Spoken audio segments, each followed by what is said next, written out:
You're listening to Theater and College Hoops. I am Subi. Alongside me, I got my trusty sidekick back, Taylor Damel. We're going to welcome him back after the break. Excited to have him here again. We're brought to you by Belly Up Media. Go download, subscribe, rate, and review us on whichever device it is that you use. Your college hooper of the day, I'm going to go with Jose Ortiz from Oregon State. Now, you may not know the name Jose Ortiz, but let me give you a bit of a history lesson here. Oregon State Beaver picked 15th overall in the 1987 NBA draft, and he was a really good college player. He averaged 20 and 9 for the Beavs. He also had a tremendous international career. He was part of that 04 Puerto Rico team. Then Carlos Arroyo headlined that team. He was part of that team that beat Team USA in Athens, and probably a contributing factor to what then became known as the Redeem Team in 08. But Jose Ortiz, first Puerto Rican basketball player selected in the NBA draft, really a trailblazer and a groundbreaker. But I also wanted to give him a shout out and Oregon State a shout out. As you can imagine, the last power conference that we have to preview is the Pac-12. And I can assure you, this is the only time that Oregon State will be mentioned during this broadcast. Truly one of the worst teams, not only in the conference, but in the entire country, regardless of conference. But we're going to kick it off with a shout out and a hat tip to Oregon State, but more specifically, Jose Ortiz. Check out the website at theaterandcollegehoops.com and make sure to follow me at CBB Theater to find out where the theat is. You should also follow Taylor at Taylor Damel. Let's open the curtains. TD, welcome back, my friend. Good to have you back. Hey, how was the wedding? How are the nuptials? Dude, it was great. Sedona is where the wedding was at, and Sedona is, let me see. Sedona's a cool place. It is. It's one of the most beautiful places in the world, and that's not going out on a limb by any means, right? But the Sedona's great if you look up and you don't have to deal with anything down because the traffic's horrible. Every place is packed all day long throughout the entire year. Everything's expensive. Everyone's weird. And I know that everyone's allowed to have their own personalities. I've got my own quirks just like anyone else. But you don't get down with the Vortex personality? Smoking crystals or whatever the hell they do there. It's so funny. Sedona is, though, when you go there, it has this connotation of it's all hippy dippy people, and you get there and literally it is just all hippy dippy people playing banjos under trees, smoking stuff, not just weed, just stuff in general. It's a really cool place to spend 2 days at it. Let's put it that way. For me, I don't understand the appeal of living there outside of the beauty of it. The weather is fine, there it's cooler than Phoenix, but it still gets hot. But it's also it snows in Sedona every so often as well. So, but what was cool about this wedding though was on the airport mesa. So if anyone's ever been to Sedona, there's the airport's essentially what you would consider the middle of town, and it's several hundred feet higher than the town. Sits on this plateau. And so that's where the wedding was at. So it's kind of cool to be in Sedona and just be above it all and not having to be inside all of the BS traffic and roundabouts and all that. So congrats to my brother-in-law and now new sister-in-law. I will say that everyone says, "Oh, I've never seen you happier," and half the time it's that's also bullshit. But I actually literally I told them, I'm I actually have never seen you guys happier than this moment. So that's a really true statement in this situation. So that was cool. So yeah, it was a lot of fun. Got to celebrate one D-backs win and then sit through one D-backs loss up there, which was cool because we had a gang of about 30 people, all Diamondbacks fans. Me especially, lifelong. Yeah, you got the purple hat. Look at you. Yeah, I threw it in the dirt actually, and I ran it over with my car to make it look like I've owned it for more than 2 weeks. Oh, yeah. Smooth move on the purple too to really emphasize that I've been a fan for a long time. So you were there with Luis Gonzalez, Jay Bell, the whole crew. Mark Grace, I think he was on that roster. Yeah, definitely. No, it is cool to have this happening. We talked about this a couple of weeks ago. I'm not going to masquerade like I am some like lifelong D-backs fan. But I think that when something like this happens in your town, your city, um, you don't be the cool guy that just fights it just to fight it. Like I'm not going to sit here and tell you that I am so dead serious of a Red Sox fan that like I could never wait. I am a Red Sox fan, yes, but it's not like I have my fanhood for like the Packers and Arizona basketball is on a significantly different level than like my fanhood for the Red Sox. I'm more than happy to admit that. I know Boston sports fans don't understand that concept at all. I know that for sure. But Phoenix is just kind of a different feel. It's a different town. It's a huge city that also doesn't feel like a huge city. So when something like this happens locally, um, and it's kind of like I guess a rising tide floats all ships type of deal. It's been a lot of fun, just given the scrappy nature of this team and the underdog nature of this team. And it's weird for what I would consider to be perhaps the worst sports city in the country that has all four major sports.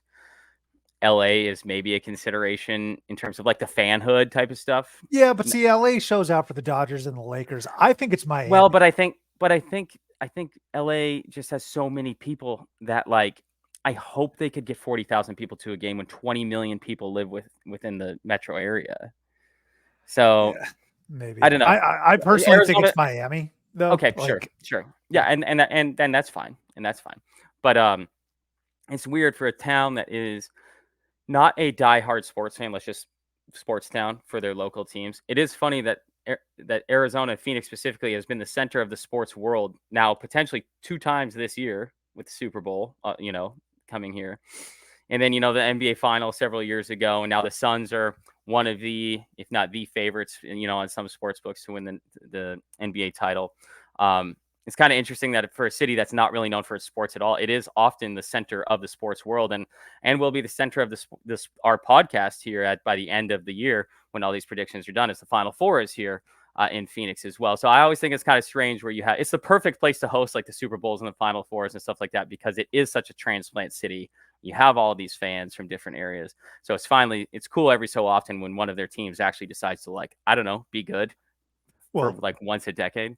yeah, the city decided to be good the second I left, and then I came to a city that was actually experiencing some decent success with the Cubs and even the Bears making the playoffs, and the Bulls had an all right run. Like, they were never really title contenders here in Chicago. Well, the Cubs were, but now they all just stink. The White Sox, the Cubs, the Bears, the Blackhawks, who were the premier organization in the early 2010s, they stink. So I'm just going for cheap regular season games. Now all of a sudden we got Kevin Durant and Devin Booker in my old home, right? And Book was there too, but he had zero help.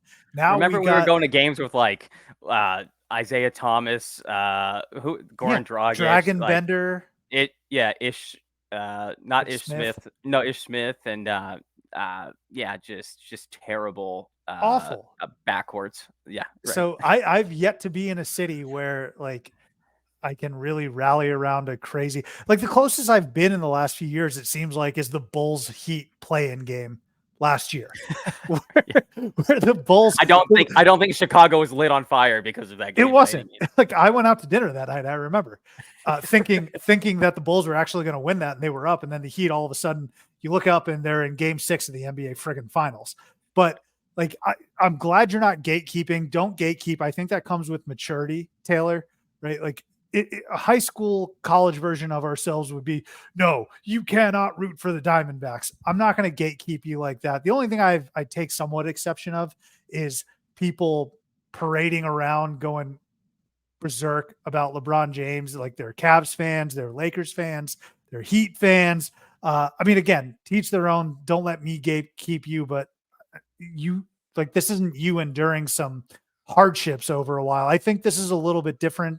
It's a little nuanced. And for a team, it's kind of funny though, Taylor. Like, the city is starving for success because the last title they had were the Diamondbacks, right? Yeah, 22 years ago. Um, did I see something today too? I didn't fact check this. Is this the first Game 7 the Phillies have ever played in? Ever. That It's was insane. true. I That's think nuts. so. Because I just heard it on local news this morning, and I'm like, well, it's just local news. This isn't like a in-depth sports broadcast. That's pretty wild to think that how many game sevens like the Diamondbacks have played in their short career. I think or this their is their short second. time span. Right. Is it not their third? Did they not play one to get to the World Series? I don't know. Whatever. Anyway, but even I think so, it's their second. the fact that have been in more than the Phillies would have been a great trivia question. But I will gatekeep this a little something here, despite the fact that it's a really low gate. Like you could reach over and open this gate, right? Like if the Cardinals go to the Super Bowl, I'm not like going to be care about. I'm probably root against. Maybe not It's root because against him, but you mentioned how much right. of a Packers fan you are. Right. I'm just saying that like I think there are levels to the amount of gatekeeping necessarily. I don't think it's necessarily wrong to do that. I think the thing to do it is you can't just act like kind of like I don't know, you can't say that like, oh yeah, I know that 7 years ago when they drafted this person that I knew that like the Diamondbacks were gonna do this. And I've been a fan the whole time, and it's like you can't just pick and choose when you want to be a fan. I guess, and acting like you've been a fan the whole time, I guess is what I mean by that. And also, as we talk about all the time, I'm not from a place like Boston that like sports and your fans are so ingrained in like the culture. They all kind of go together in a lot of ways, like a Chicago, like a Boston or a New York. Um, so it is a little different for me, especially as a transplant here. So, and then also everyone always gives me a hard time for I'm very pro Suns and pro Diamondbacks and would be pro Coyotes too if they were ever good on like Instagram and social media and stuff. I'm like, okay, listen, this is all a business decision here, like, right. You Like got houses to sell. I'm a local realtor. I can't be like, I can't not be celebrating the local things that are happening here, So it would be cool, and honestly, just selfishly, I want to go to a parade or just, I want to do something. I want to go to a World Series game. Yeah. And I will go to a World Series game if it's here. So it's just opportunity I've never had before. So it's more so I'm a Diamondbacks fan for this 2-week, 3-week span because I'm a sports fan more so than I am like a Diamondbacks fan. I just want the opportunity to go do this stuff. The same way I'm going to go to the Final Four, the same way that, I went to the college football national championship years ago. It's like me as a sports fan wants this to happen so I can actually go to the games locally. Well, it's a cool story as well. The Diamondbacks are the one team left that I feel like are a complete long shot. People will say, "Oh, no one thought the Rangers because they were two seasons removed." Well, they were nasty this year. They went toe to toe with the defending champs all season, and they beat them in 7 games. And then, of course, the defending champs are still there, so that's not that shocking. The defending NL champs are there. Shouldn't be terribly shocking, although they kind of squeaked in. You look at teams like Baltimore and Tampa and Atlanta that won 100 plus games. That's a little bit more shocking, but it's not like those 3 teams, the Rangers and the Astros and the Phillies, are super surprising to find themselves where they're at. It is surprising to see the Diamondbacks where they are at and how good they've been. So as a famous Georgian basketball player once said, Taylor, scream it, say it with your chest. What did he say? Game 7, baby. Nothing easy. God, Nothing easy. God, love Zaza. Before we move off this subject, 2 real quick things. Not upset, but how upset are you going to be if it's like Suns Celtics in the finals this year, and you could have been here like in a former life? Not upset, but it would have been a cooler experience than not being here, I would think, right? Because of the amount of connections I have and the free lodging that I could leverage, I will be there. But you're right. As it relates to living there, it's different. Yes, of course. I'm sitting in a potential room that you could be staying in for those finals. And then secondarily, sports are rapidly changing, I think, in a lot of ways. We talk about it all the time as it relates to college football, college basketball, and the NIL. But also look at the potential of the last finals series we've watched. You might have a team like the Heat are essentially the Diamondbacks in this equation. A bunch of like no-name guys that went to the finals with like 1 or 2 stars on the team. Really interesting that like all of the highest payrolls in baseball either didn't make the playoffs or lost in the first round. And then you look at basketball, all the highest paid guys that are just going out around everywhere trying to get together have lost out And the Heat, I think, are a good example too, because the Heat have not been a one series or one run wonder now. Like No, this, they yeah. haven't won it, but they've essentially had the same model carried to success for 4 consecutive seasons, twice to the finals. And so baseball's a little different because you can get kind of plucky teams that do this, but that the highest paid player on the Diamondbacks this year is Madison Bumgarner. That's crazy. Yeah. Second highest paid guy is Nick Ahmed. Both guys not even Gone. on the team. Yeah. Yeah. So I don't know if it says a lot about sports, but I do think that like there's a lot more moving parts, and you don't need all these teams that are getting all of the stars together aren't necessarily having any more success than the teams that are kind of building it in a much cheaper, I guess, more frugal manner. In every single sport, the postseason is different than the regular season, and you get paid mostly based off of your regular season performances. Now, Madison Bumgarner is an all-time postseason performer. I totally understand that, but is Nick Ahmed? No. You look at some of these regular seasons, and like the Braves, the Rays, and the O's, and they just stunk in the postseason. We've had this discussion about playoff format, whatever. No, I don't want to hear it.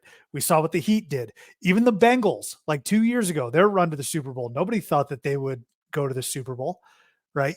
You look at this and the payrolls and the success in the regular season. Once it comes postseason time, you got to have that alligator blood. It's a different beast. And I would actually say the comp, Taylor, is the Miami Heat to the Phillies.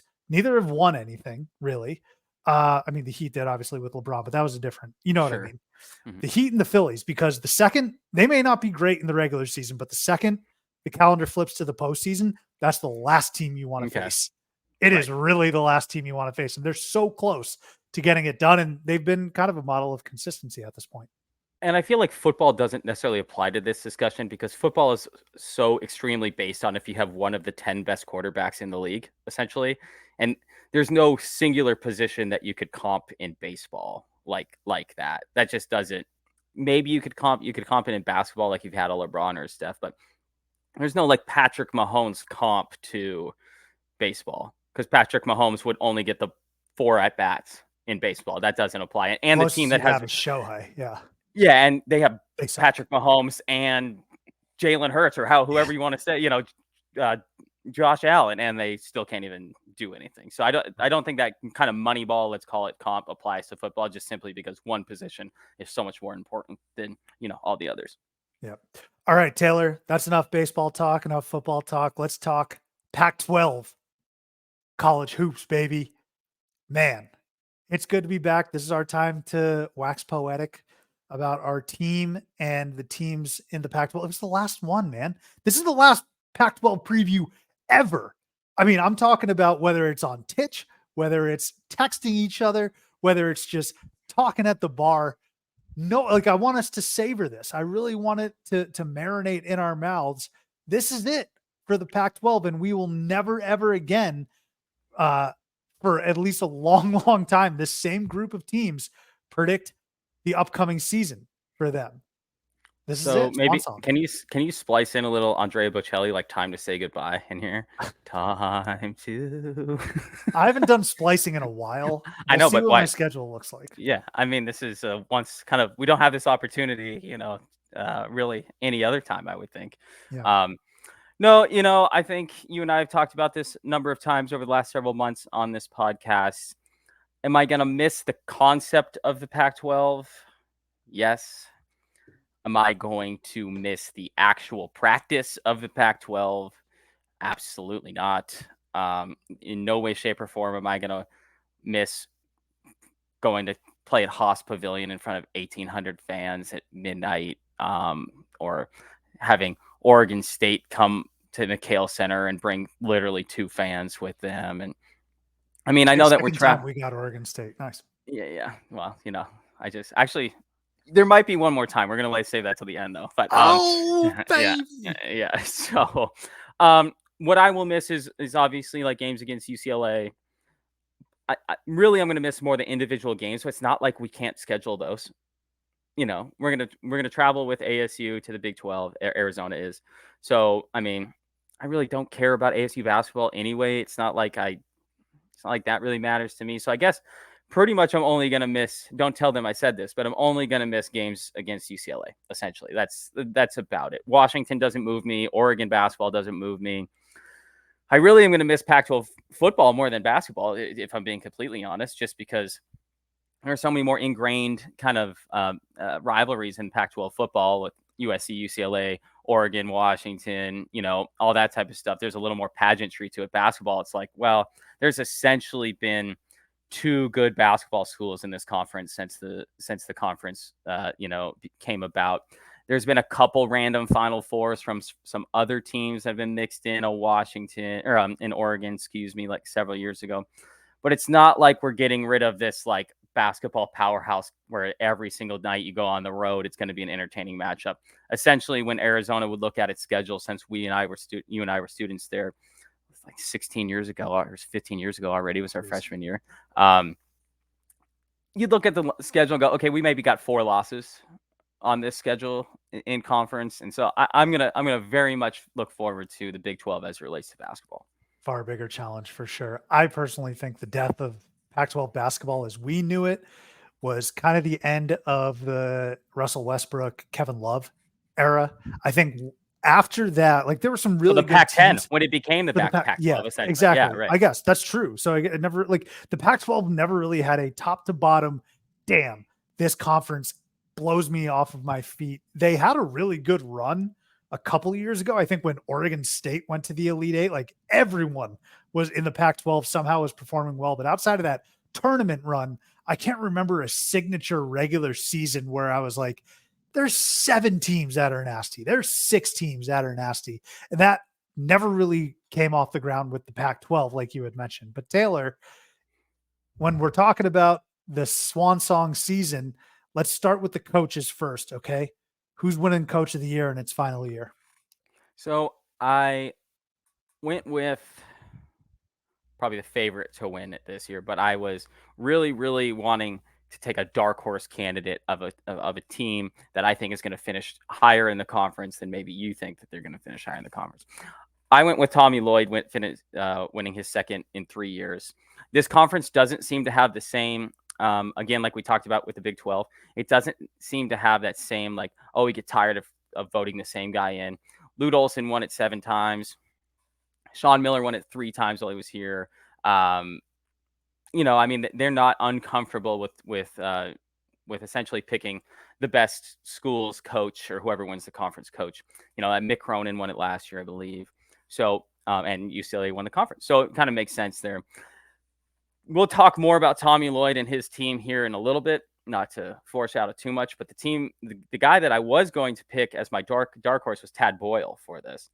I think Colorado's essentially got one of the most talented teams that this school has ever had. I don't know if it's going to be one of the best teams they've ever had, but they certainly have one of the most talented teams Colorado basketball has had. And so I think that they're going to surprise a number of folks nationally. I think that they are a tournament team. And I think that if they finish higher than UCLA in in this conference, then Tad Boyle will win the coach of the year. So I'm not trying to cop out and say that I am picking Tad Boyle. I'm picking Tommy Lloyd because I think he's the best coach in the conference. I think he's assembled the best roster in the conference. But I think Tad Boyle is that dark horse candidate that if you wanted to throw $20 on it, because maybe not because his doing, because I don't necessarily think he's that great of a coach, but they just have a really good amount of young talent on that team. Throw $20. I'm going to be like LeBron in the rap studio. You know what? Here go one more because I got Tad Boyle, baby. All right. I got Tad Boyle winning. I love it. I love it. Yeah, great. Taylor, so I was wrong then. I was wrong then. So you do have them finishing better than I thought they would. Absolutely. And you know what's funny? When I was about to bring him up, I was going to say, you may not like this pick, but I'm going Tad Boyle. What have I been saying the last few months, man? What have I been saying this summer? Once every 3 episodes, maybe once every month, I would say, just keep an eye out for Colorado. I love the Lampkin edition. The best player you haven't heard about, right? The guard. And now I'm obviously blanking on his name for some reason. This is bad. Who was KJ Simpson? Oh yeah, Lord. Excuse me. Yeah. KJ Simpson. Tristan Da Silva. But Yeah, man. I'm going to go with Tad Boyle. They can be a top 35 team in the country. And I'm so glad you mentioned UCLA because there's a chance. There's a greater than, I would say, 40% chance Colorado is going to finish better than UCLA, who lost key members like Tiger Campbell, like Jaime Jaquez, who was player of the year last year. So I could see Tad Boyle and the Buffs finishing third behind a USC and an Arizona. Um, I mentioned the names like Lampkin, Tristan Da Silva, and KJ Simpson. Don't forget about Julian Hammond. He's there.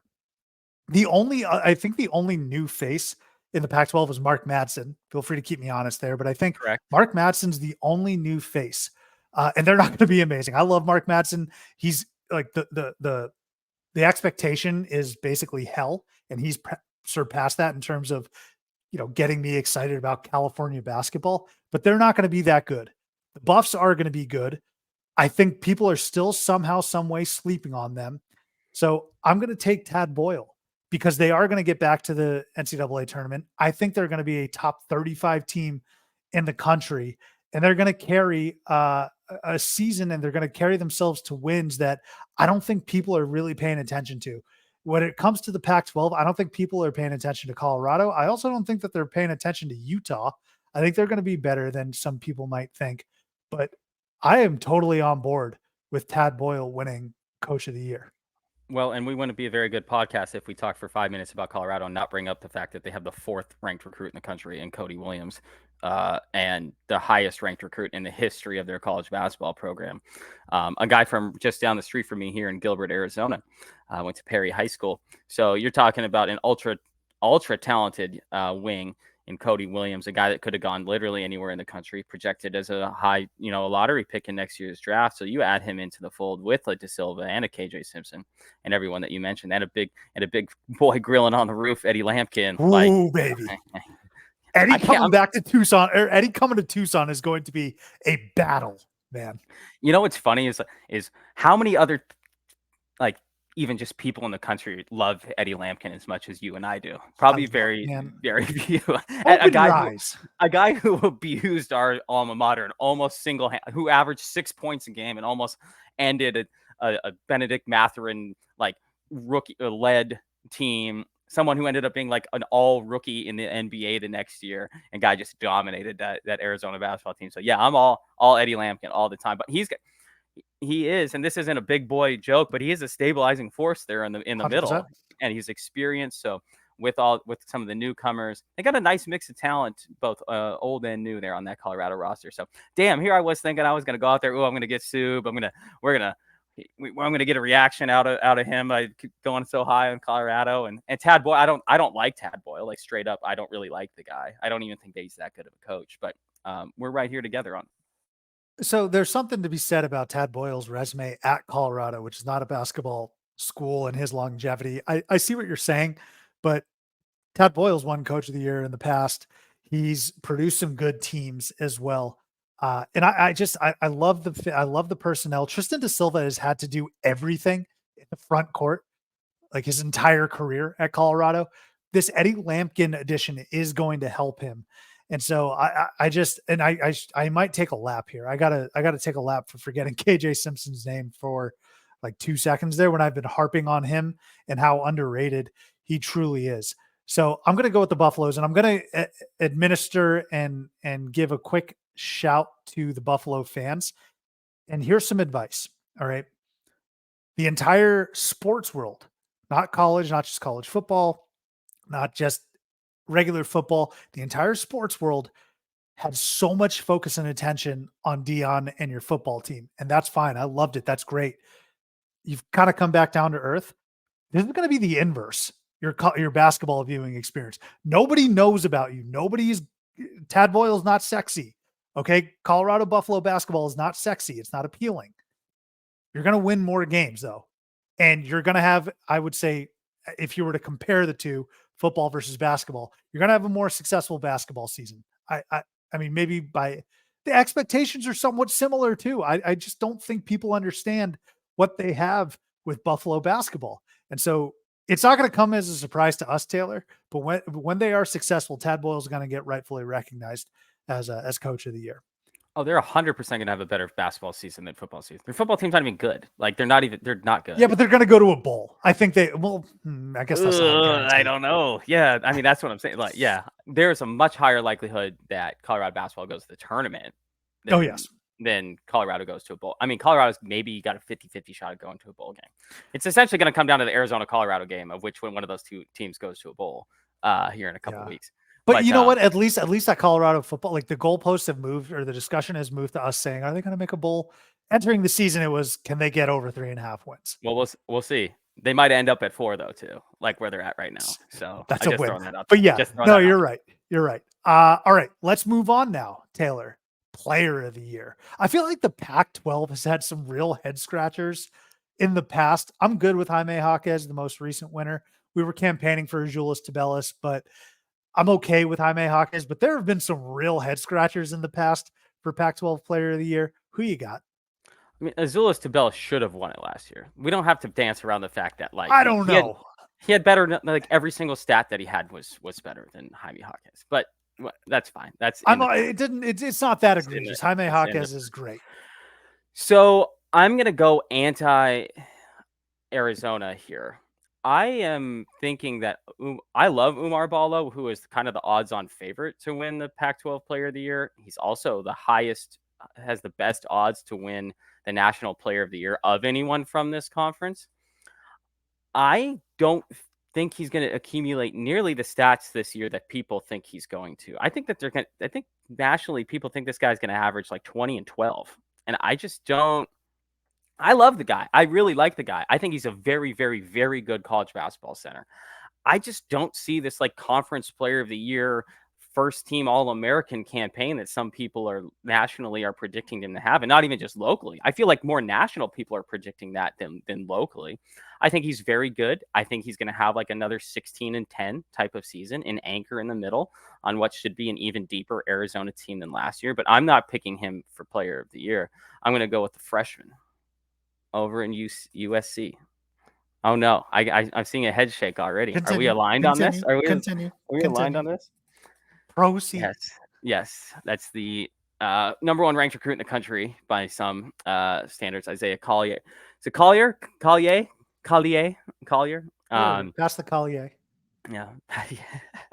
I think that they're gonna have one of the better backcourts in the country. I think it's going to be an awesome combination of a fifth-year senior and like a number one overall draft pick there with Boogie and him. I think having that safety net of having a fifth-year senior play next to you in that backcourt at USC is such a great thing for a number one ranked recruit in the country. Andy Enfield is always pings back and forth on is he overrated, underrated, rated. He's probably still underrated, I guess, now, given the fact that when he left Florida Gulf Coast like 10 years ago, nobody thought that he was going to have a 10-year career at USC. He's definitely underrated. Been to one Elite Eights, at least in Elite Eight. Yeah, has recruited the number one ranked recruit in the country multiple times now as well. So I'm going to go he's going to have the ball in his hands. He's the most supremely talented guy probably in the entire conference, just from a pure athletic and talent standpoint. So I'm going to buck the trend of going Umar Ballo, and I think that he's just going to have the ball in his hands. It's hard for a 7-foot center to win anything unless you're. And I'm not even counting Zach Edey because he's not 7 foot. That dude's 7'12". So he's a unicorn in that capacity. So Isaiah Collier. It's almost as if this conference is the one that we watch and pay attention to closest.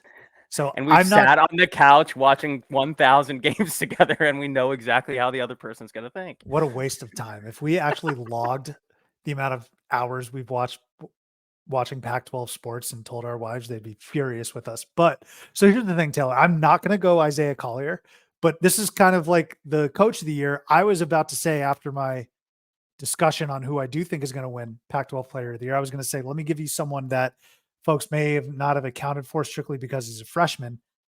That's Collier. So I love him. I think that's a great pick. I'm going to go with his backcourt mate though. I'm going with Boogie Ellis. So I think it's coming to USC's campus, the Pac-12 player of the year, but I'm going to go with Boogie fifth season in college basketball. He's a proven winner. He's a proven point guard, and this is his third season now with the Trojans. Excuse me, undisputed leader who's going to have the ball in his hands. I think somehow even more than Collier. Collier is going to be such a great spark plug though to play alongside Boogie. I don't know if Boogie's ever played with a player better than Collier in his collegiate career. I think that's a combination of maybe Boogie having to be the man everywhere he's been in the backcourt, and also Isaiah Collier's untapped potential. So I'm excited for the backcourt, and I think it's going to help Boogie. Drew Peterson, he's departed, so this is going to open up more opportunities, not only for shots, I guess, for Boogie, but also for assists, giving the ball to Isaiah Collier, who I think is going to be a better scorer than, let's say, Drew Peterson. No disrespect to Drew, but I think this is okay. Yes. I think this is going to be helpful for Boog. You mean the potential number one pick in next year's NBA draft might be a better score than. All right, I'm trying to be nice here. Who knows if Drew Peterson is going to be on the program in the future? But good call there. Never mind, cut that out. No, that's all right. That's all right. We can own up to it. But right now, this is setting up beautifully for Boogie Ellis, and his decision to return and not transfer is part of a big reason why people are picking them to win the Pac-12 and to be a top 15, top 20 team in the entire country. Let's not also forget about the additions of DJ Rodman and Big Vince Iwuchukwu, who is going to be, knock on wood, fully healthy, which he wasn't last season. That's going to be great for Boogie as well. He's got so many good teammates that he can spread the ball to, and I've seen Boogie Ellis take over games from a scoring capacity as well. Again, I have to reiterate, the only reason I'm not taking Isaiah Collier is because he's a freshman. It's not unheard of where freshmen win Pac-12 Player of the Year, and you have to be such a crazy difference maker. You have to be a projected lottery pick, which he is. DeAndre Ayton, right? I think Jaylen Brown won Pac-12 Player of the Year also. So maybe I'm wrong. Keep me honest there. But the point is, Taylor, this was a very difficult decision, and I jumped back and forth between the safe pick, which I guess would be Umar Ballo. I don't think Boogie Ellis is that dangerous of a pick, but I really wanted to taste that forbidden fruit and go with Isaiah Collier. I'm sticking with Boogie though. So what do you think about all of this love? I mean, I love Umar Ballo, but what do you think about his, he was the odds-on favorite for this award. I'm just not seeing how that's going to come about, I guess. Just because he's not even like the best returning player in the conference. Boogie Ellis is argued. I guess I don't quite see how the media thinks that Umar Ballo is going to all of a sudden have this like 22-12 type of season. You have any thoughts on that? I don't know. I think if you look at the opportunities for Ballo, there's no one in the country that has better opportunities. And what I mean by that is, can you outplay some of the best big men? First of all, can you outplay Zach Edey? He outplayed Ryan Kalkbrenner. He outplayed Hunter Dickinson, I think, when they matched up. Outplayed TJD last year. So I don't know if he outplayed. TJD was pretty good. But the point that I'm making is there's tons of opportunity for him. You're on a very good team. But I'm with you. I don't expect Ballo to demand the ball and be that force that I think a Hunter Dickinson or a TJD is. But that's only because, one, Tommy Lloyd is a guard type of coach and a guard type of system, in my opinion. Now you got Caleb Love in the fold. Kylan Boswell's ready to take the next step. And then when I look at the front court also, Keyshawn Johnson is nasty too. So, and I think Ballo is more so about falling in the group. I don't think they need to rely on him as heavily. Absolutely. Yeah. As some of the other teams need to rely on a Boogie Ellis or a Collier, or like Oregon needs to rely on N'Faly Dante, or if UCLA needs to rely on Dem Bona. I don't see that with Ballo. And also, Taylor, I don't know if you have it up in front of you. Can you tell me the last time a big man won Pac-12 Player of the Year? I feel like it's just been guards recently. I'm not counting Hawkins as a big man.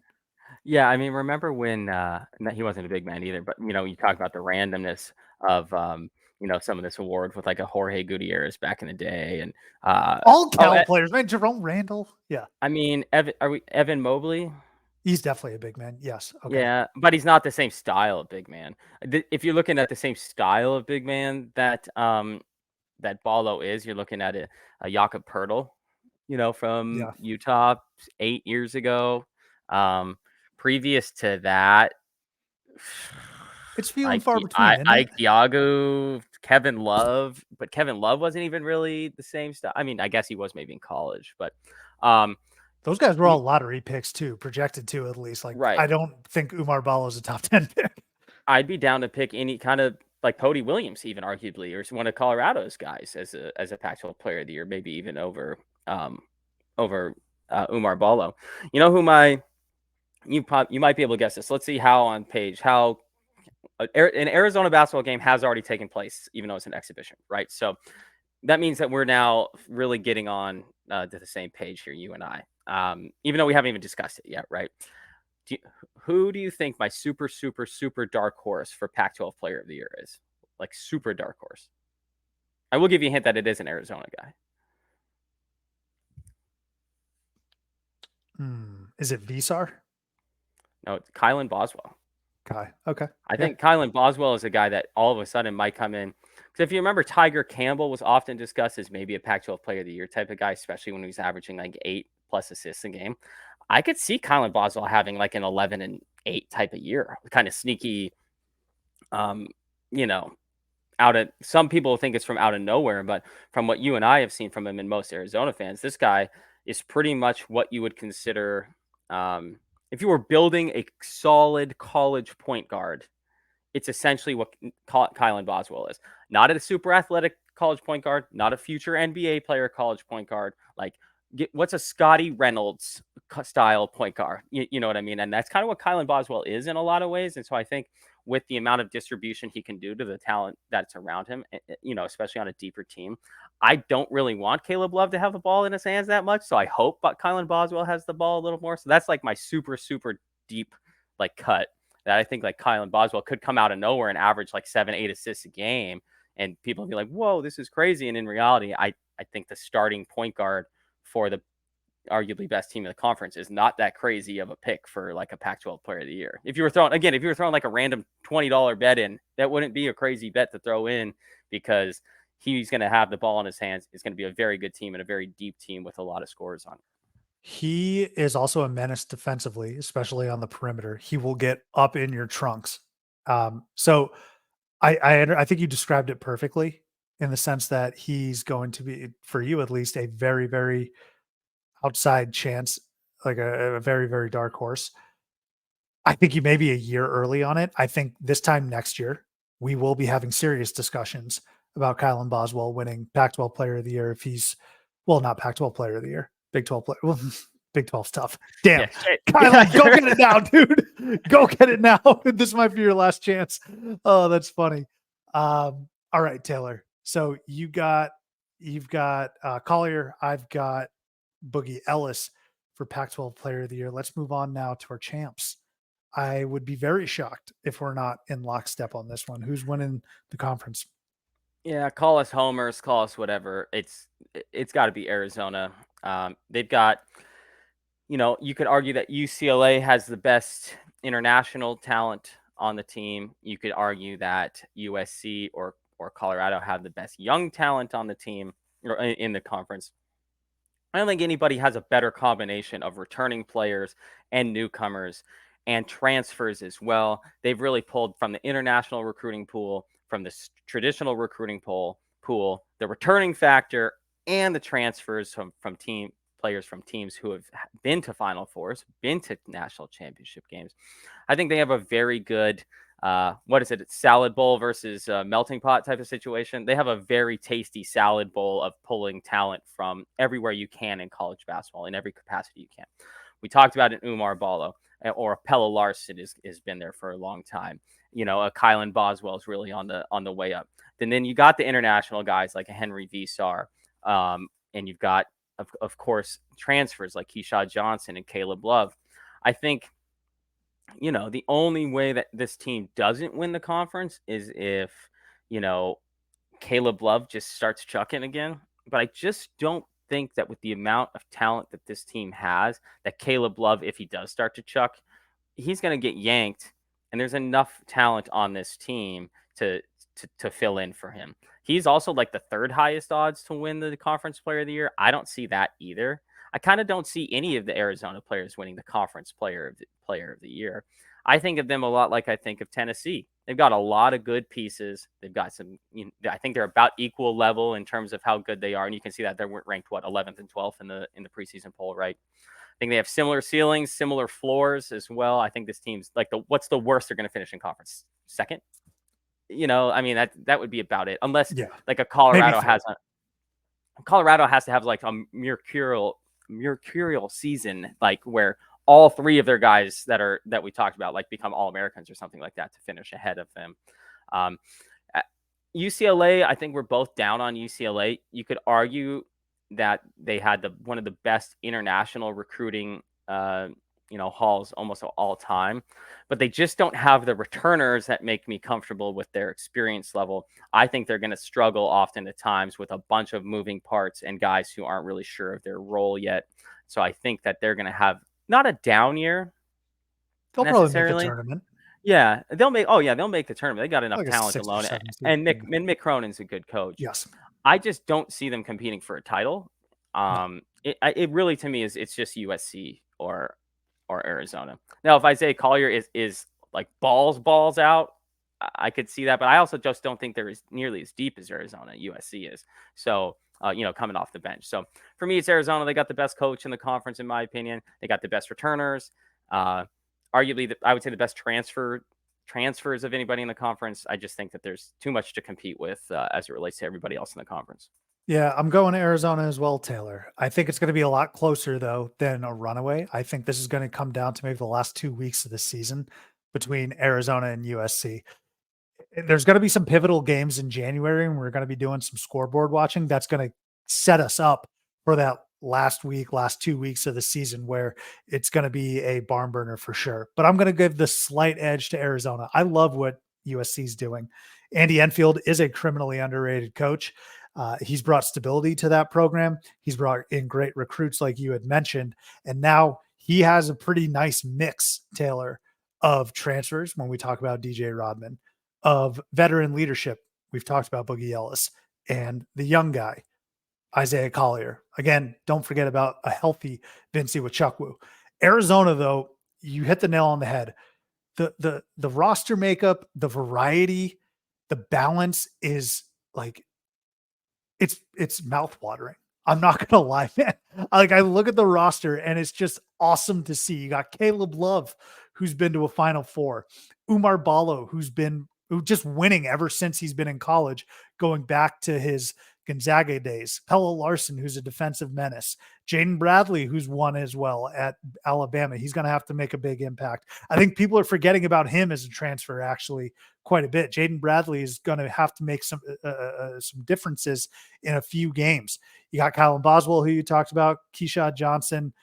I'm very excited about the makeup of this team, Taylor, because in the past few years, Tommy Lloyd has won so many games, and I'm not saying this is a knock or anything, but at the end of the day, his tournament record is 500, which is kind of crazy to think about. He's 2-2 in the tournament. So this is now his third season. Expectations are even higher. Like the second they lost to Houston a couple of years ago, I think people now were like, all right, keep going, Tommy, like get better. And so from a tournament perspective, he took a little bit of a step back. But this season, he's worked the transfer portal so incredibly well. He's developed his players, and I think the roster makeup is going to take them a little bit further than USC. And your point about depth is critical as well. But it's also critical for Arizona. The point that I'm about to make here, Taylor, come March, there is going to be a game where Umar Ballo is in foul trouble or Keyshawn Johnson is in foul trouble. And that means Henry Visar or Philip Borovichinen or Dylan Anderson is going to have to step up. I'm not as confident putting my stake in them as I am some of the other guys. I've yet to see I saw Kylan Boswell take the next step. I've seen Ballo and Pella do the exact same thing. Like Bala was backing up Christian Coloco, and I've seen him take that. I need to see it with Visar, especially. Everyone's saying he's an untapped resource. Watch out for him. But one of those three is going to have to step up, Taylor. Like, I think at one point last year, Visar was out of the rotation for a few games because he just stunk. It cannot happen, especially in March. And I'm telling you right now, there's going to be a time where those big men in the front court for Arizona is going to be sidelined with an injury, knock on wood, or a potential foul trouble. And those guys are going to have to step up. And if they want to make the Final Four, it's going to sound weird, but those three are the ones that I'm looking at. One of the three, make sure you step up and give some consistency. Well, one of the things I've loved that Tommy Lloyd has done with this roster, and he's done this the entire time that he's been a coach, even back to Gonzaga, there's 4 players on this roster that are over 7 feet tall. 2 of them are 7'2". This roster is massive. And so if you really want to look like, Mark Few, if you don't dive into it, Mark Few gets all the credit as the best international recruiter in the country. The international recruits at Gonzaga ain't has shit to do with Mark Few. You know how many international recruits they had this year? 2, and they suck. There's only 2 international guys on that entire Gonzaga roster now. 5 years ago, it was every damn player on the roster was international. And if you look at Arizona's roster right now, you got more than a handful of international guys. So I'm not necessarily saying that's better or worse than anything. I'm just saying that a lot of times when you bring in these international guys, UCLA is going to deal with the same thing this year. They're kind of unknowns. And Tommy Lloyd has shown a propensity, at least in his assistant coach life, to turn these international guys into college basketball studs and even future NBA player studs. And this roster makeup looks a lot like those number 2, number 3 in the country Gonzaga teams, with some older big guys, as well as some older, talent, as well as some young international flavor. And so we haven't necessarily seen, quote unquote, in quotations, it from Tommy Lloyd, just given the fact that he's only been here for 2 years, and Arizona is only 2 in the tournament. But if you want to extrapolate back to him as an assistant coach, and you can clearly tell, just given the fact what the roster makeups are, how big of a factor he was at Gonzaga, we have seen those style teams have a lot of success in college basketball in recent times. And so that's kind of the same success I'm expecting from Arizona this year. Last year, they weren't as deep as I think people thought that they were. This year's team, like you said, a Jaden Bradley, their second team could probably finish 5th or 6th in this conference. I mean, honestly, I don't think that's a stretch. And so that's what I really like about this is we'll see in some of these early games in the year, not necessarily against Michigan State or against a Duke or anything like that, but some of these kind of less important non-conference games, we're going to see some hockey changes, I think, where all 5 guys come out. And platoon, baby. Yeah, exactly. And that's what's going to be really exciting as an Arizona fan to watch earlier in the year, is to see how much have all these guys developed. Has a Dylan Anderson developed as much as maybe some of the guys are, the internal guys saying that they have? Is Henry Visar taking the next step? And I just don't think you're going to have this type of discussion with any of the other teams in the Pac-12, just simply because you can't pinpoint like 6 other dudes on every roster in the Pac-12 other than this one. You're like, oh yeah, that guy could be a really big impact guy. And on Arizona's, you can legitimately say there's 6 dudes on the bench who like are only one step behind the guys in front of them. And if we're talking about one step behind the guy in front of you, and that guy is the favorite to win the Conference Player of the Year, that's a pretty good person to be behind. And you talk about Henry Visar. Sure, he was out of the rotation, but that rotation was literally an All-American in Azuolas Tubelis, and now this year's favorite to win Conference Player of the Year in Ballo. So it wasn't like he was, in a different situation, he probably still would have been in the rotation. Let's put it that way. That's a fair point. And what I'm saying is there is no Tubelis anymore. So if he's out of the rotation this year, sure, yeah, someone else step up. But there's 4 guys. There's 4 guys that now, and right. Just like to your point, is that if just give me one of them. If Lloyd misses on all 4 7-footers, like I'd be surprised just given what his track record was as a recruiter. Yep, I'm with you. All right, so we're both in lockstep with regards to Arizona winning the conference title in its final season. You can't call me a homer either. I think this is the first time in our predictions of this program that I've chosen Arizona. And I think we've only been doing predictions 3 or 4 years running now, but I think I've done UCLA twice in a row, maybe someone else. I'm pretty confident. Which means I mean, you've been wrong twice, I think, about your predictions well, in under the the Lloyd era, Aaron. yeah, I have. Well, yeah, exactly. So yeah, That's go right. ahead. That's right. All right, Taylor, let's round it out now with some transfers. We've mentioned a good bit of them, but who you got for your all transfer team here coming into the Pac-12? So outside of Caleb Love, there wasn't exactly what I would call a very nationally well-known transfer within this conference. Would you agree with me on that? I think there's two. They're not at the same level as Caleb Love, but But we're not I think talking no there's like two. LJ Cryer, Hunter Dickinson, like people No, no, knew no. them. Yeah. So I will say, Caleb Love, I'm going to pick the two Arizona guys and Caleb Love and Kashad Johnson. Both going to start on this team. Both have played in Final Fours. Both have come from very successful programs.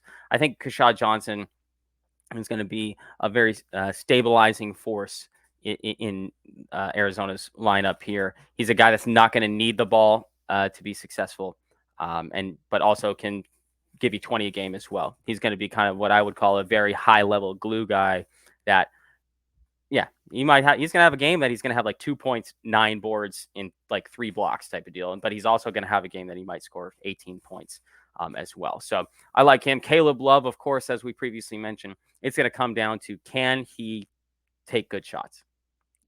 Can he shoot 40% from 3? Can he shoot above 45% from the field? Can he dish the ball out and pick up a couple of assists a game? Essentially, can he play within the system? Um, you know, Arizona's system likes to get up and down and run, so that's going to be very good for him, and hopefully, very good for Arizona at the same time. So I'm going to also go with Severe Wheeler from Washington. He's going to have the ball in his hands quite a bit coming from Kentucky. I think he's going to revert back to I believe his best year was his sophomore year. He averaged like 15 points a game.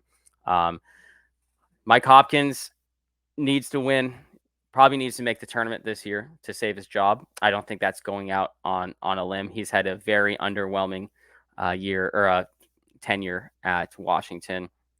A guy that you hate to say it, but may have been one of those better lifelong assistants than head coaches, because I don't necessarily see him getting back into head coaching after if he gets fired from Washington this year. His style certainly isn't very popular in college basketball, coming from Syracuse.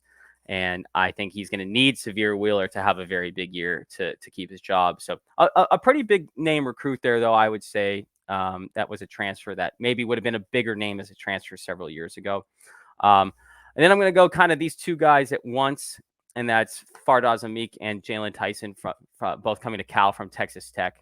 I'm kind of counting them as one just simply because they came together. Cal is not going to be good.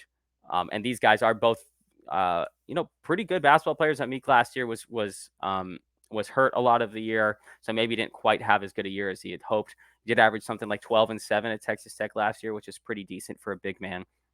So I think both of those guys are just going to have the ball a lot on a Cal team that's not going to be very deep. And then the other guy I would add to that is Isaac Jones, who transferred to Wazoo from Idaho. Big man in the middle. He had a pretty good year, a very good year in the Big Sky last year. And again, a team that's not going to be very good and not going to be very deep. Someone they're going to have to feed the ball quite a bit. So those are my guys: Kashad Johnson, Caleb Love, Severe Wheeler, Isaac Jones, and then I know it's 6, but I'm kind of counting them as one because they came together from Texas Tech, and that's Jalen Tyson and Fardaws Amik. Not a ton of crossover on our list, which is interesting here, Taylor. Well, but there's not that many guys I think that you just are like, that guy's going to be an All-American. Gotta for sure be on it. Yeah, right. Yeah. Yeah, that's a good point. So one crossover, though, is Keshad Johnson, who we've spoken ad nauseum about, and also Fardaws Amik. So I got Johnson and Amik on my team. Amik I'm excited about. He's reunited with Mark Madsen. If you remember, he initially transferred to Texas Tech from Utah Valley, where Mark Madsen was the coach. And he's going to help with winning some games. I've mentioned this before, but Cal's bar is so incredibly low that they're if they don't exceed it, like this is how I'm looking at as people looked at Colorado football. Like maybe Cal's line could be 3.5 wins in basketball. If they get to like 8 or 9 wins. I think that's a pretty good season. I don't know what they had last year, but they were abysmal, truly, truly abysmal. And the worst part is that the tenure of some of these coaches can be best described as apathetic. Mark Madsen is anything but. He's got juice and he's reinvigorated the program to an extent that I didn't even think was possible a year ago because it was so pathetic. Fardaws Amick is going to help with that. He's going to be their best player, Taylor, averaging a double-double. And so you mentioned Tyson. Don't forget about Jalen Cone as well, coming over from NAU. And I'll get to Cone in just a little bit. He's not on my team, but also Devin Askew, who we've seen at Kentucky. We've also seen at Texas. So Fardaws Amick is going to play a huge role in laying the groundwork to hopefully the resurgence. Like, this is my Fran Fraschilla joke. Cal is 3 years from being 3 years away, whatever that is. Like, but it starts now, and I think Amick is going to be a nice addition. Said Keyshawn Johnson. How could we forget Father Paul Mulcahy? Father Mulcahy is in the Pac-12 now, coming over from Rutgers, going to Washington. I agree with you, everything you said about Mike Hopkins. They always have a decent roster, though, a roster that makes you second guess and think, Well, that's the maybe they could problem. do it. Yeah, That's I the know. problem. And maybe I fall in love with them a little bit too much. It's not like I'm falling in love with them, but they have a solid roster, man. I mentioned Mulcahy. He's joining Severe Wheeler, who you mentioned. Moses Wood, who we actually heard about for the first time a couple of years ago, or maybe last year, when talking with Jeremy Pope. Jeremy Pope was an assistant coach at Portland, and he coached Moses Wood as a breakout star. And now he's staying in the Pacific Northwest. Wood now at Seattle. But let's not forget about Keon Brooks, another Kentucky transfer to Washington who's a stud. He kills teams. And Washington wasn't very good last couple of years. I don't know if they're going to be that good this year, but Keon Brooks is a very nice piece. So I think adding Paul Mulcahy is huge. Eddie Lampkin, love that pickup for Colorado. Fortitude, strength, attitude, and helping out Tristan Da Silva on the defensive end is going to be huge in helping Tad Boyle get a top 3 finish and win Coach of the Year. And then DJ Rodman, he's not an external transfer, internal transfer coming over from Washington State, a strong wing player entering his 5th season, shoots a solid percentage from the field, and I think can be a decent contributor for the Trojans. He's a 3rd or 4th option. We mentioned the first couple. 4th, if depending on how you want to slice it between him and Iwachukwu. But that's exactly what he kind of was at Washington State behind TJ Bamba and Mo Guy. So the thing is, though, it's much easier for him to do it at a winning program, which is what we fully expect USC to be. So my list is going to be Keyshawn Johnson, Paul Mulcahy, Eddie Lampkin, DJ Rodman, and Fardaws Amick as the best transfers in the Pac-12. Well, I knew I couldn't take Eddie Lampkin because I knew that you were Thank going you. to take Eddie Lampkin. So, yeah. You know, Washington's just tough because we just have the same discussion every year for even previous to Mike Hopkins. Even when Lorenzo Romar was there, you're like, holy shit, this team's got like 4 NBA players on it. And they went 10-8 in conference or 9-9 or, you know, like, I mean, it's just Washington is probably, if you had to pinpoint one singular basketball program that is the most underperforming basketball program in the country, given the NBA talent that they've had, the coaches that they've had there, the fervor for basketball that Seattle in general has. And yet they've like the last Elite Eight thing, the only Elite Eight thing went to, I think it was like 1954 or 56 or something like that. So Heck Ed Pavilions like can get rocking when like an Arizona or UCLA is there, but it also doesn't rock a lot at times too. It's a very interesting basketball program. Maybe they might be able to grab a little success from where their football program is at this year, invigorate maybe some students to be a little more into basketball. It's always a job that seems more attractive than it is too. So maybe I think maybe the best thing that could happen for Washington is they have an underwhelming year this year and Mike Hopkins gets fired, because at some point they have to bring in some good coach that's good, and they have to be good at some point, just given the talent. Romar had some good years. Hang on. Romar wasn't terrible his entire tenure. It was just towards the end. Romar's a good coach. But they never did anything, though. They still never did anything. In the tournament, sure. Right. They never really did. You know, did they ever win the conference? They won the tournament. We know that. It's Gus Johnson, top 3 call of all time, cold-blooded. But did they ever even win the conference? I don't think so. I don't know. They had Terrence Ross and Quincy Oh, yeah. Pondexter and Isaiah Thomas, like all on the same team. Markel Fultz. The number one pick in the draft. Who used to kill us? He had Abdul like the best. Gotti. Abdul Gotti. He had like the best high school mixtape. He had a banked in three against Arizona from like 40 feet out to beat us one year. Super. He did those no look.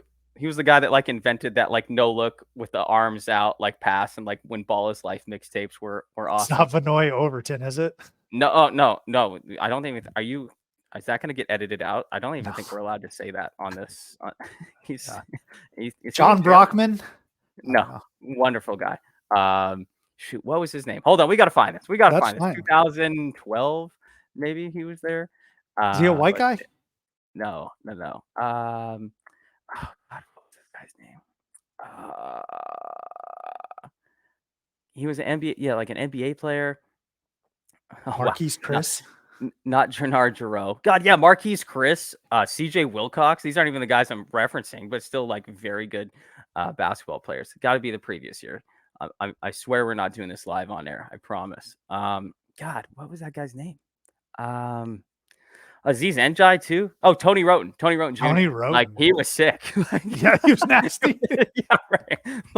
And nothing came of these teams ever. Andrews, don't call me Andrews. Yeah, like he all these good players and like nothing came from these guys. This is what dudes do. We just go back and forth talking about mid 2000s, early 2010s Washington Husky basketball. Darnell Gant, Austin Safarian Jenkins. Who's a basketball player? He played football. I didn't know. Like, I always think of him as a football player. People got to wash away the Jimmy Graham and Tony Gonzalez thing. Let's bring up Austin Safarian Jenkins. I didn't know he was a basketball player. This team is sick. Hold on. Okay, I'll get off this in 1 second. This 2012 team is nasty. It's fitting you're wearing a purple hat, by the way. Yeah, right. Aziz Njai, Abdul Gotti, Andrew Andrews, Tony Roten, Scott Suggs, CJ Wilcox, Terrence Ross, Jernard Giroux, Sean Camp Jr., Darnell Gant. And that team was nothing. They did nothing. That's like 8-10 good college basketball players. And the team did not a thing.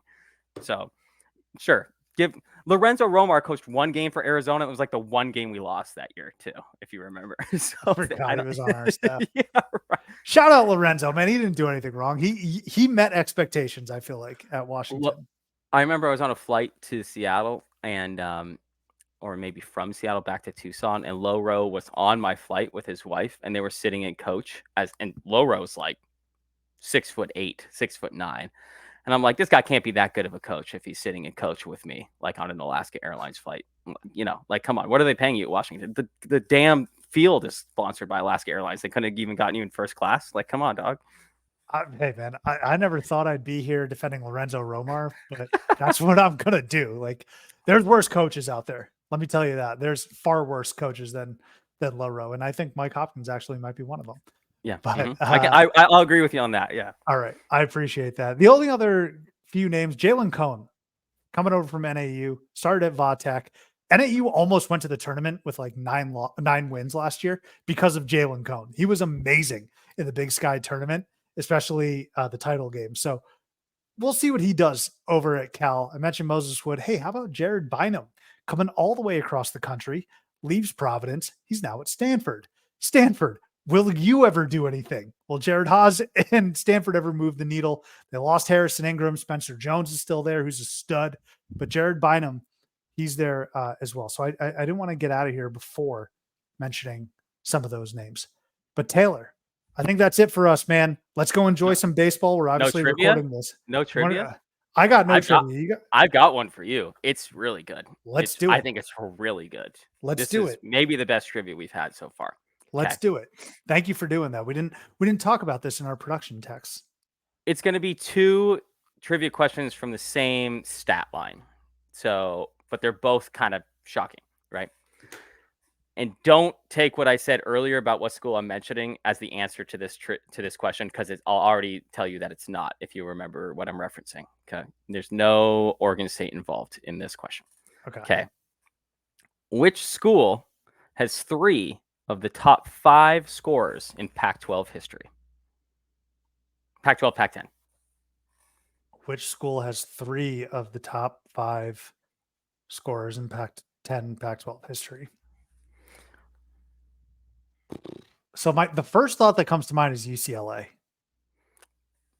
I mean, I'm asking you this as a trivia question because it can't be the obvious answers, right?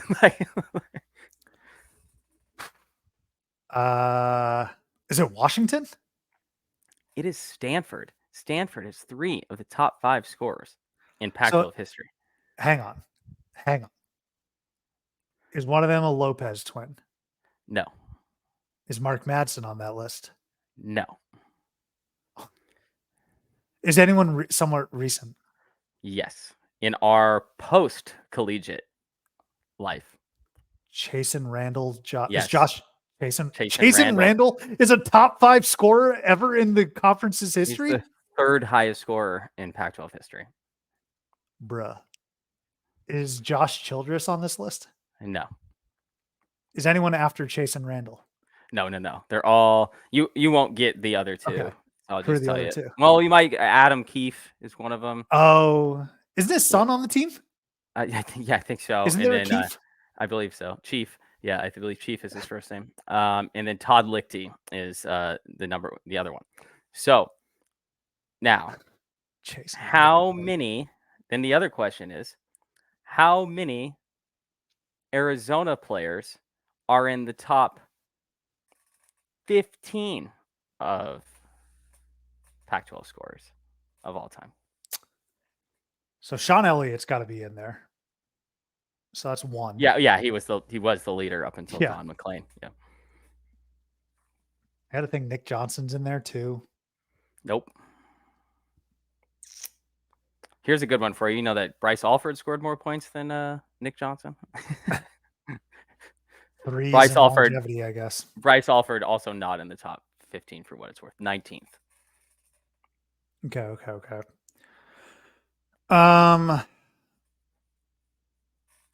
I'll say 1, Sean Elliott. Sean Elliott is number 2. He's the only guy in the top 10. Jason Gardner is 12. Salim Stoudemire is 15. And where I was referencing more Oregon State earlier is Oregon State has 2 of the top 7 in Pac-12 history. Both. So I should have gotten. I should have gotten Salim. That was stupid. I didn't think about Jason Gardner. Oregon State is 1 old and 1 new, I should say. So Gary Payton. One's a junior, one's a senior. Gary Payton Jr.? No, Gary Payton Sr. Okay. So he's 1. I guess he's not a junior. He's a son. This should give it away already. The son of a guy. Wait, hang on. So is the glove? Is he one of these names? Yes. Okay. The actual glove. Yes. He's 7th. The 6th all time is also an Oregon State guy. He's a son of someone famous. He's the son. Oh, like his son?